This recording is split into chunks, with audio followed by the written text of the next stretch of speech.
ఎప్పుడు మనకు ఇచ్చిన వరములు ఏకోవాలేను పంచమై జ్యోతుల పరంజ్యోతివై ఆవుల దుర్వాతంబుగను నిద్దుల వీరదాతులై మలయ్య వీరులకు స్వామి ఏలనే గుర్రము తరవయ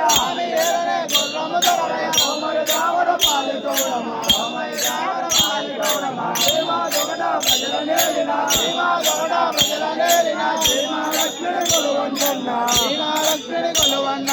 ఎప్పుడు మనకు ఇచ్చిన వరములు